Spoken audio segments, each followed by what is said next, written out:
Hello and welcome to another Overpaid Over the Bar FPL mini league. Thanks for joining me again.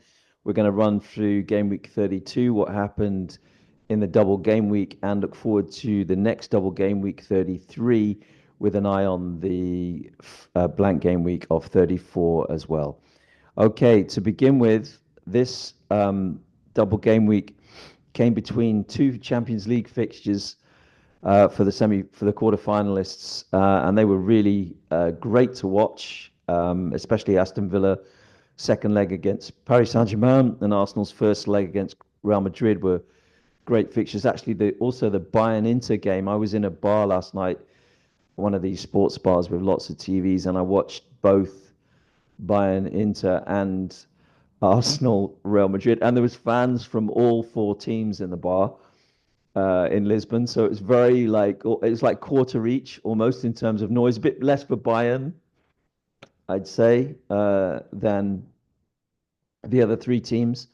So it was quite fun from that point of view. But actually, a lot of the times during the Arsenal Madrid game, I watched a lot of the Bayern Inter game because the quality of football and the amount of fouls and stoppages in the Madrid game meant that you could watch the other game quite a lot. And Inter are a very, very good team. People should not underestimate them. I don't see Barcelona as favourites in that semi-final. I think it's very equal. And I do think that Barcelona are not used to playing that type of football that Inter play, which is very hard, pressing, physical. In the midfield, Barcelona's midfield, central midfield they're very good ball players, but they're not very strong players. And Inter have a very kind of like hard game in central midfield. So excuse me, I think Inter possibly are favourites to progress from my point of view in the semi-final. But that'll be a great contest to watch. I can't wait for the semi-finals of the Champions League because if the quarterfinals are anything to go by, they're going to be absolutely brilliant. Arsenal, as I predicted, came through in the Bernabeu as they did at the Emirates. That Madrid team cannot control midfield. Arsenal are very good at shutting teams down, and they were very good, very well defended very well. Sorry, the most of the game last night. Saliba had a couple of moments apart from the Madrid goal where he kind of threw a bit of a wobbly, but overall, fantastic performance by Arsenal in a very difficult environment, and that they almost had a little trophy right there because beating Madrid, we all know how often they come through. So everyone loved that except for Madrid fans. I was sitting with Spanish people that were cheering on Arsenal. One was from Galicia. I mean, Madrid are not, if you're not a Madrid fan, they're not the most popular team. So that's the Champions League. Now, in game week 33, we have a double game week. But first of all, let's look back at game week 32. Excuse me, my throat is playing up a bit. Hopefully not too badly. But I just want to look at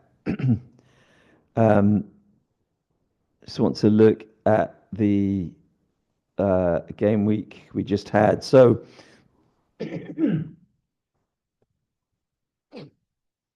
sorry.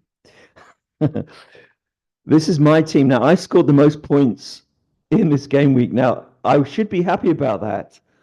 But really, this is bittersweet because I played a bench boost.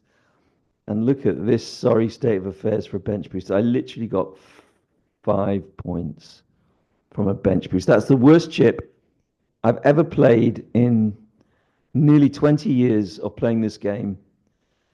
I don't think I've ever messed up a chip so badly. Maybe a triple captain once. Probably went almost as badly, but that's just sad. It was a possible advantage.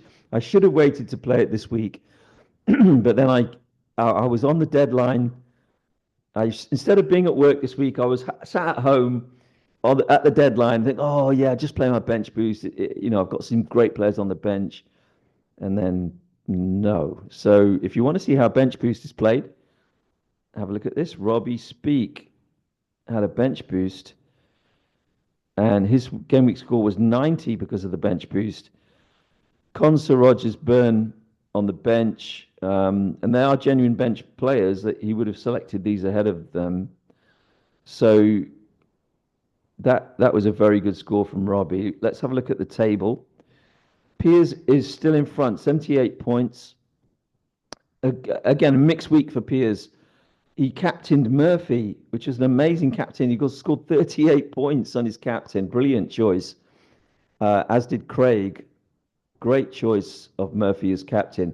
But he got in Glasner for assistant manager. Now, he got 2 points from those games for 2 goals.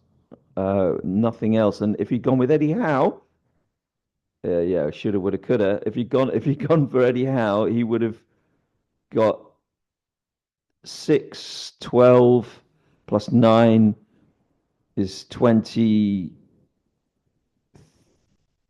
21, 23 points. So he would have got 23 points if he'd gone with Eddie Howe. He's got a tricky decision for next week in terms of assistant manager, although he probably should leave it on Glasner. So it's well, I think I'm back in it. I think I'm almost back in it.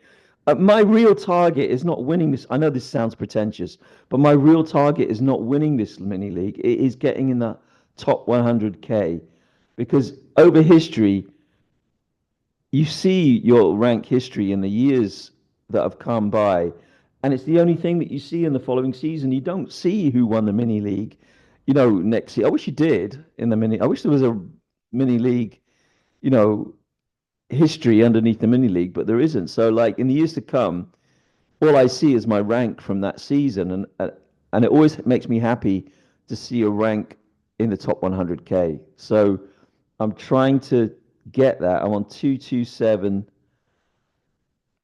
I might make it. It's hard at this point of the season. A lot of people are making similar choices, but I do think this week coming will separate some teams out from others, and a lot of that will be down to luck as much as judgment.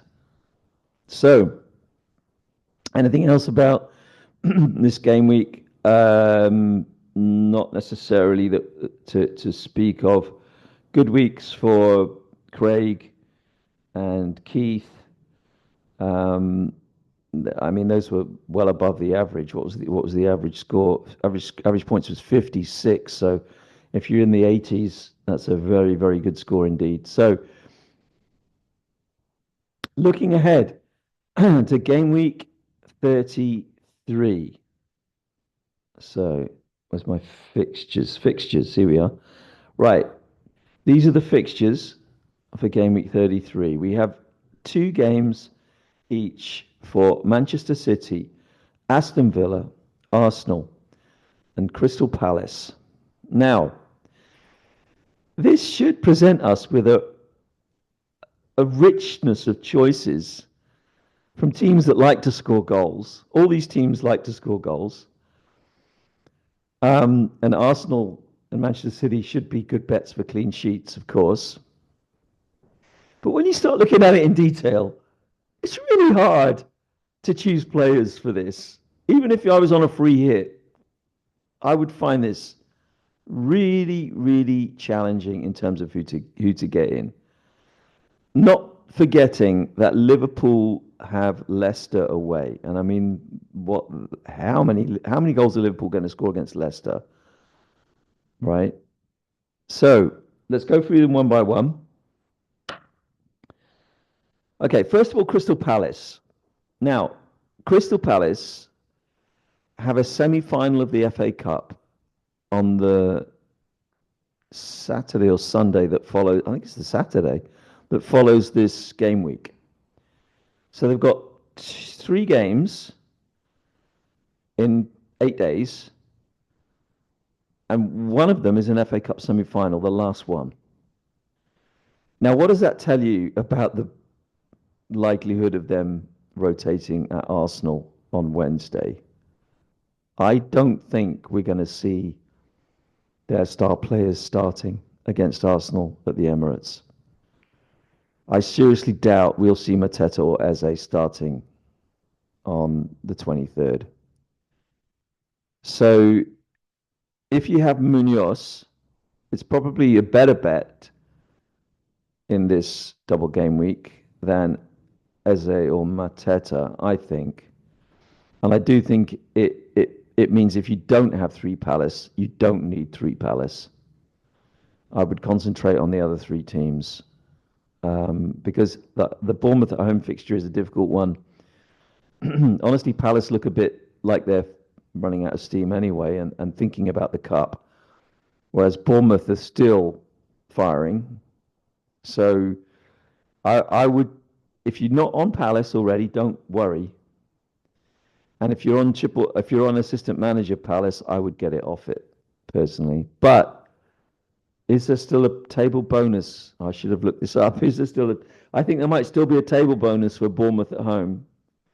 You need to check that out, Piers. But if there is, then it may be worth keeping Glasner on assistant manager. If not, I think it might be worth moving it.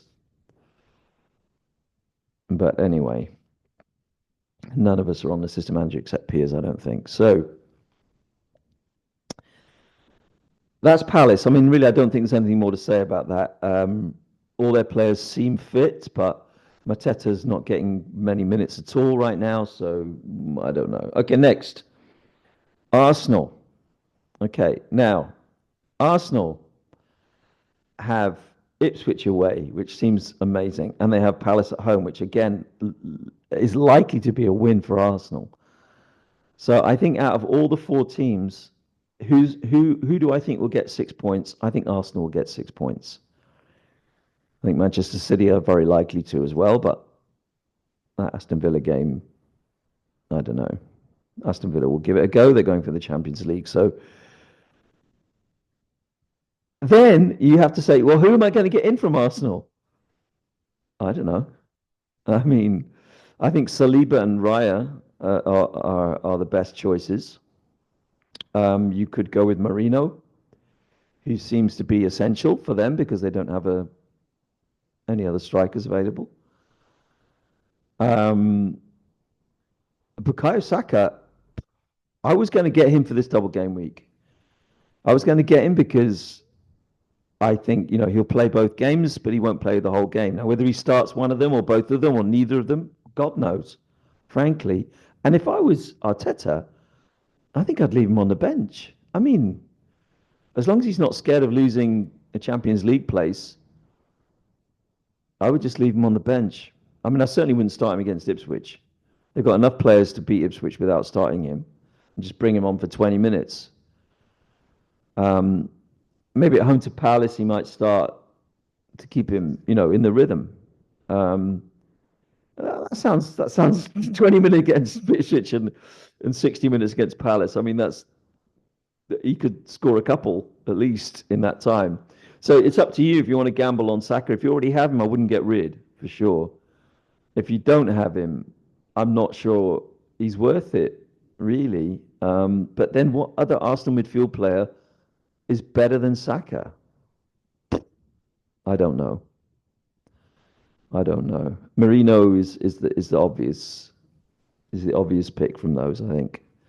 Otherwise, Martinelli does seem to be back on form, but he may very well choose. I mean, over the two games, I doubt he'll start both again.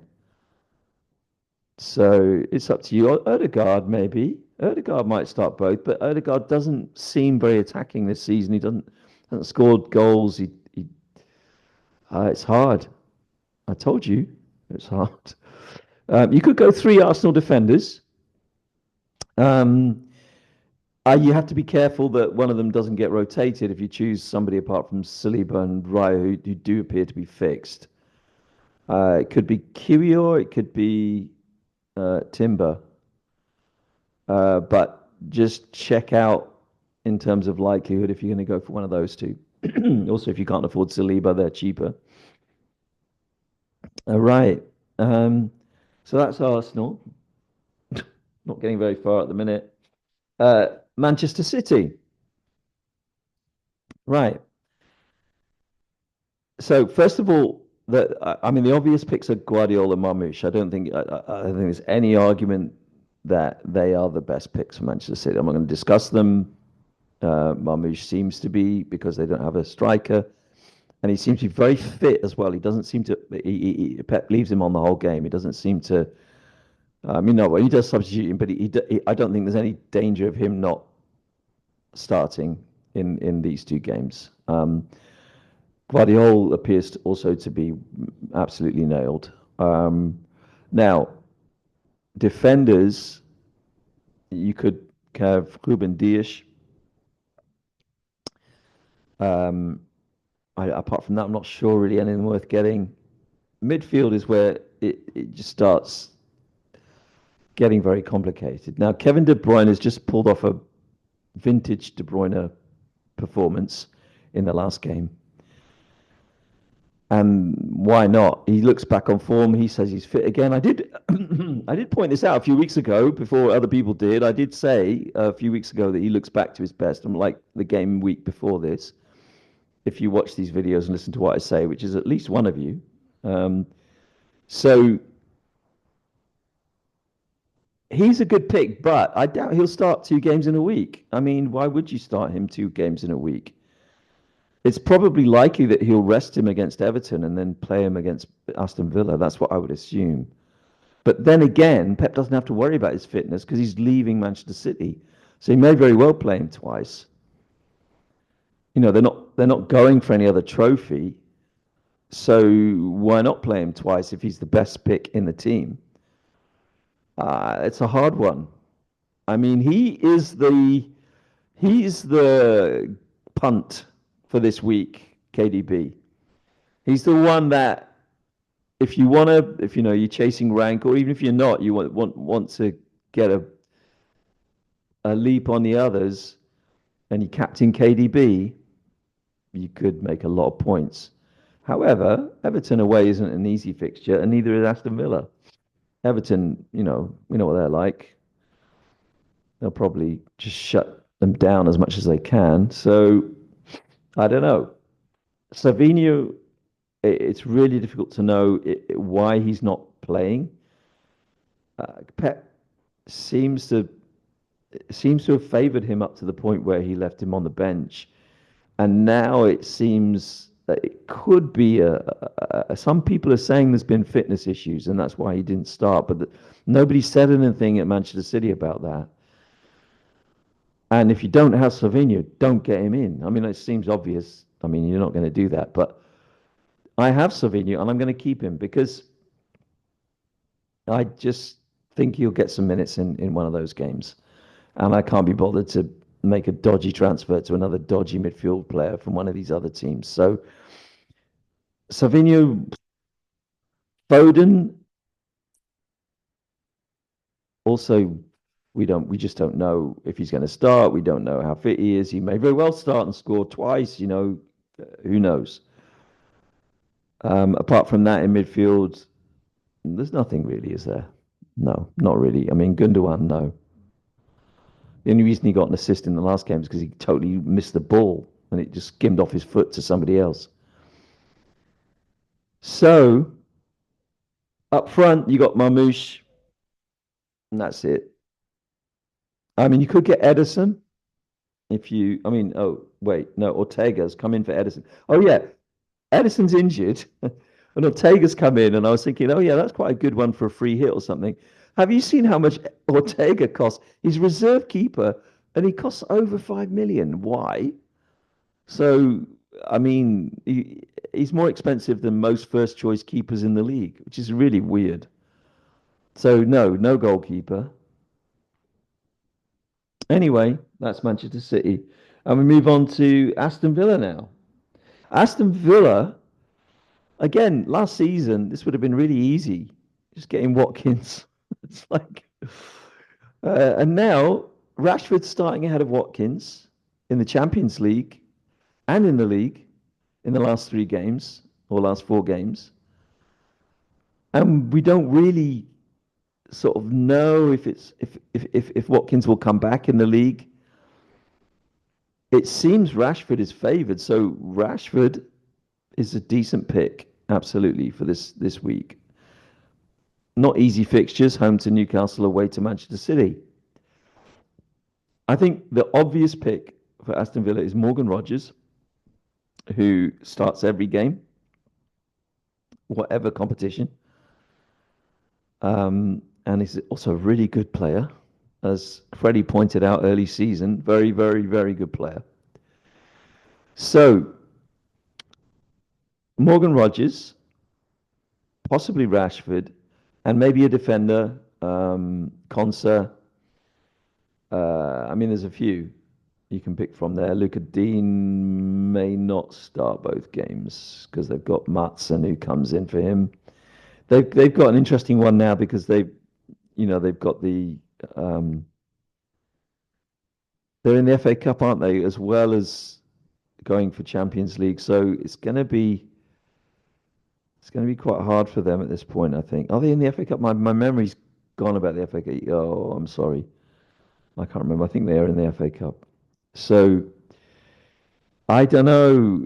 You got all these players like Asensio and um, who's the other one going forwards? Jacob Murphy, Leon Bailey, and there's a lot of players up front. It's hard to know who's going to start two games here.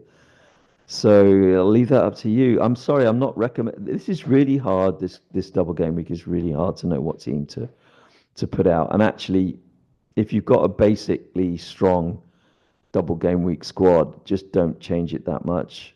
I would just keep with what you've got basically. Don't pin all your hopes on certain players. I mean, do it with one player or like KDB or somebody like that.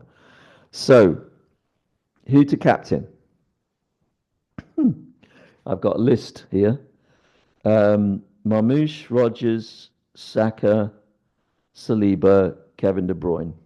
They're the five that I think are most likely um, to score the highest this week. I think, given Arsenal's fixtures, Saka is a very good pick for captain, but uh,